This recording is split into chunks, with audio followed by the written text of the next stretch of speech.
Bonjour Gilles Braun. Bonjour.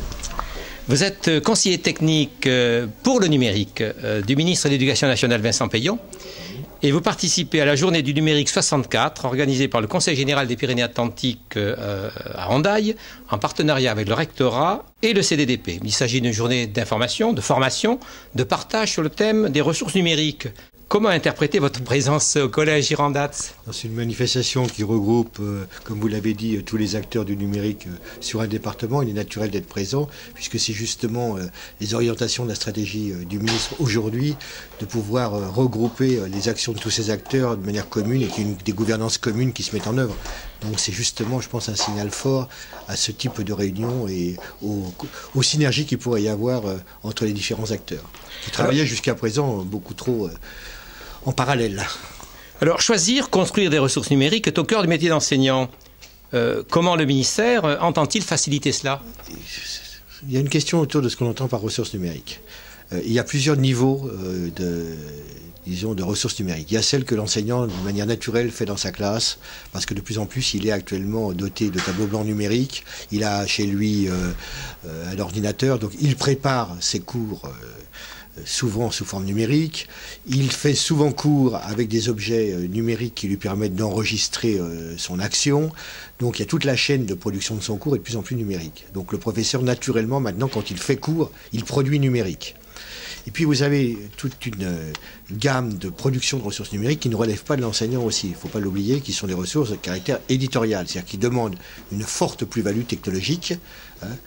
Et là, vous avez tout comme il a été si bien dit ce matin, toute une gamme de réalisations réalisées par les éditeurs scolaires qui amènent leur métier là d'éditeur parce qu'il y a un saut technologique parfois que des enseignants, en général, il y a toujours des exceptions, mais que les enseignants ne connaissent pas, n'ont pas la compétence. Aujourd'hui, développer des animations en 3D, je prends l'extrême, ce n'est pas le travail d'un enseignant, même si certains savent le faire.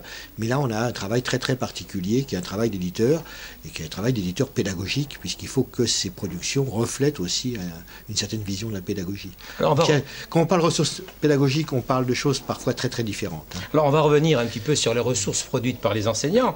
Le numérique, selon vous, peut-il faciliter justement la mutualisation de ressources créées par les enseignants? Par définition, c'est là la grande différence actuellement avec ce qui se passait précédemment dans la production de ressources par les enseignants. Dès l'instant où ils sont numériques, comme le dit, les technologies de l'information et de la communication. On est dans des objets qui, dès qu'ils sont produits, permettent d'être échangés, diffusés à un très très large public, et ça à coût quasiment nul. Donc on a des outils d'une puissance extrême, et le rôle de l'enseignant se place maintenant dans un réseau. Et on peut parler de production de réseau d'enseignants. On l'a vu ce matin à travers des associations qui travaillent en réseau, qui améliorent les productions des autres, qui se les partagent. Donc là, on a une rupture réelle de la production pédagogique par les enseignants. Et c'est pour ça qu'on a souhaité que se mettent en place des plateformes d'échange aussi. Donc ça, c'est l'action du ministère. Exactement. C'est ça. Cet échange-là va enrichir fortement la production et la qualité de ces ressources, puisque un enseignant va pouvoir modifier, transformer, critiquer la production d'un autre. Et ce mouvement-là est un mouvement qui est excellent pour la pédagogie, en général. Alors, vous parliez tout à l'heure des ressources éditorialisées. Créer des ressources numériques ouvre également la voie à de nouveaux métiers. Et d'une manière générale, chacun s'accorde pour dire que l'économie numérique est une formidable opportunité pour la création de nouveaux emplois d'avenir. Avec l'ouverture de la spécialité ISN en terminale S, le MEN a rompu avec une quinzaine d'absence de la science informatique à l'école. Tout d'abord, quelles sont les étapes suivantes? C'est une autre question, celle des ressources numériques. Aujourd'hui, il y a un questionnement fort de nombreux acteurs, et la concertation l'a montré, sur cette question de l'enseignement, disons, de l'informatique et des sciences numériques dans l'éducation nationale. C'est un sujet assez complexe. Il y a actuellement un travail qui est établi par l'Académie des sciences, il y en a eu préalablement, il y a des associations qui travaillent sur ce sujet aussi. Le président de la République avait, dans ses promesses de campagne, dit qu'il fallait la généralisation de l'option de spécialité informatique et sciences du numérique à toutes les sections du lycée d'enseignement général et technologique. Ça sera chose faite. Progressivement, on va le généraliser sur une académie à la rentrée 2013-2014 pour voir un peu le process de généralisation, et on vise la rentrée 2014-2015 pour une généralisation. Donc la promesse sera tenue. Au-delà de celle-ci, il y a la question de savoir la place que peut prendre l'informatique et les sciences du numérique à tous les niveaux.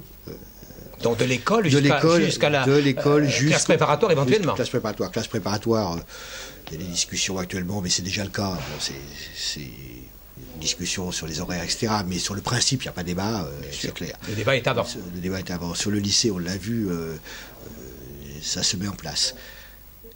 Sur les autres niveaux, c'est plus complexe. Parce que c'est de savoir sous quelle forme on l'intègre, quels sont exactement les contenus d'enseignement qu'on va enseigner, qui va l'enseigner et comment on va former ceux qui vont l'enseigner. Donc c'est tout un process qui ne se fait pas en claquant des doigts.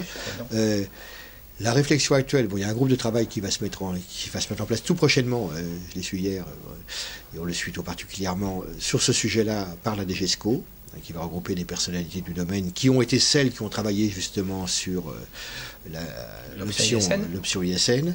Je pense qu'il y a un constat qui est d'intégrer cette réflexion sur le numérique dès l'école primaire. Moi, c'est ce qui a l'air d'émerger des experts consultés. Donc il faut dire aux professeurs des écoles qu'est-ce qui peut être intégré dans leur enseignement, sous quelle forme. Mais on le sent bien, les questions d'algorithmique, comprendre qu'une multiplication c'est un algorithme, comprendre pourquoi une machine peut faire une multiplication, des choses qui peuvent vraiment enrichir l'enseignement dans l'enseignement primaire, et puis plus largement d'autres principes. L'autre question qui, après, si on part dans la continuité pour arriver au lycée, il y a la question du collège qui se pose évidemment. C'est une réflexion qui est en cours. On voit très bien actuellement qu'il y a un vide sur ces sujets-là. Des enseignements tels que la technologie au collège, il y a eu un éloignement, disons le mot pour être prudent. Donc ce groupe de travail autour de la DGESCO va réfléchir à ces questions. Je pense que ça va avancer puisque tout le monde est de bonne volonté pour voir comment on peut l'intégrer aujourd'hui. Mais vous qui êtes le conseiller technique, je vais peut-être vous pousser un peu plus dans vos retranchements. Là, vous parlez des autres. Votre avis, est-ce que vous... c'est important de parler des autres. Les autres, c'est aussi nous. Quoi. Tout à fait, les autres, c'est aussi nous. Non, mais avant, ces décisions sont des décisions lourdes. Bien sûr. C'est pas une personne qui peut décider, exactement, bien évidemment. On peut très bien avoir un avis personnel. Tout à fait. Que j'ai. Oui. Mais on ne traduit pas dans les textes des disciplines, etc., sur la vie personnelle. Tout à fait.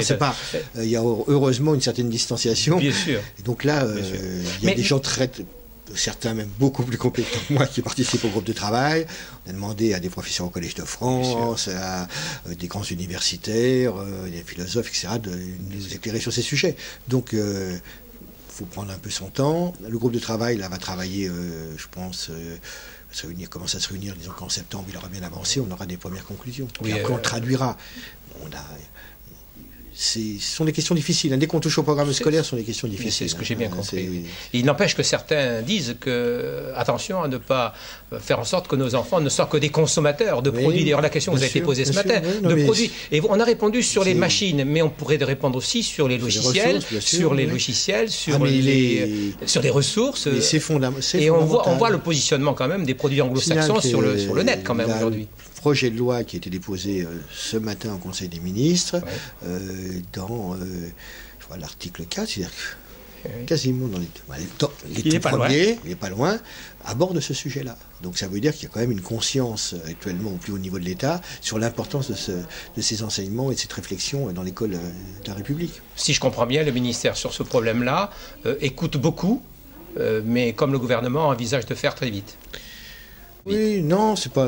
Il faut faire bien. Il faut faire bien. Voilà. Merci beaucoup, monsieur Gévrol, merci.